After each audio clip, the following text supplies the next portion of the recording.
everyone, it's Sarah. Today I've got a writing video for you and I'm going to be talking about 3 ways to plot your novel. Now, I know some people are plotters and some people are pantsers, meaning they fly by the seat of their pants. So some people make a detailed outline before they even start writing their first draft, and some people just start with a character, a situation, an image, an emotion, and they just start writing and they just see where it goes and figure out what's going to happen as they're actually writing. So both of these approaches are absolutely fine. There is no right way to approach writing. I think it's great if you just find the way that works for you. But at some point, you are going to want to think about certain aspects of the plot and make sure that your plot stands up as a strong plot. We'll help you to do that. So the first method I'm going to talk about is called the snowflake method. The snowflake method was created by Randy Ingermanson. Hopefully I said that right.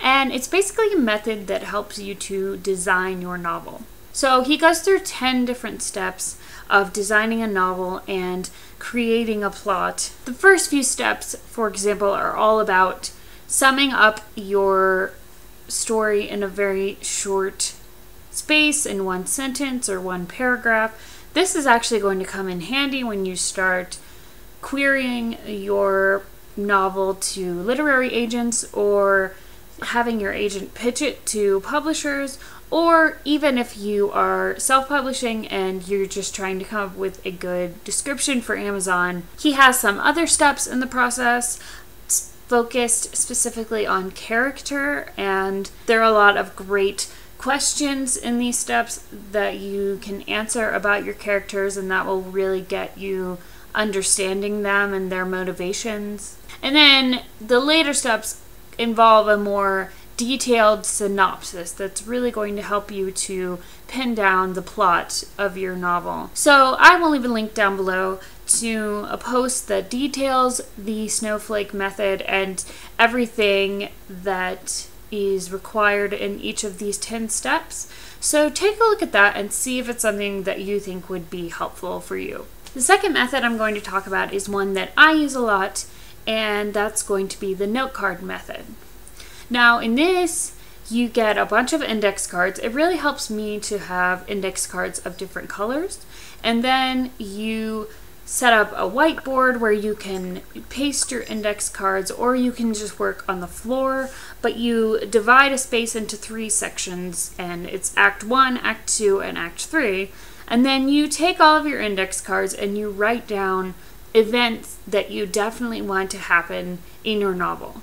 So then you can go through all of your cards and place them where you think they should go in the novel. This is a really good method for people who are visual, who need to see things. It allows you to kind of step back and see the bigger picture of the novel. And it really helps you to see what needs to happen in what order and how the events are going to flow from one to the next. So the third method I'm going to talk about was created by Blake Snyder, who is the author of Save the Cat, which is a book that is all about plot structure. It's a really good resource. I would definitely check it out if you haven't already. So in this method, he goes through and he talks about all of the particular story beats that should be in your novel. So for example, there is a beat that is the opening image, a beat where the theme is stated in some way, a catalyst for the whole story, or that's really going to be your inciting incident that gets everything into motion. And then obviously there are a lot more. This is a great way to step back and look at the plot and see if your story has all of these different story beats. It can also help you if you haven't figured out your plot yet and you're trying to figure out what needs to come next. I will also link to another post down below that details this method completely, and it lists out all of the story beats. So go and take a look at that and see if it is something that might be a helpful tool. Okay, so that's it for me with the 3 ways to plot your novel. Let me know in the comments down below if you have used any of these methods and if they have been helpful for you, or if you would like to use any of the methods. Don't forget to subscribe to my channel if you'd like to see more videos about books, writing, or music. And until next time, thanks so much for watching.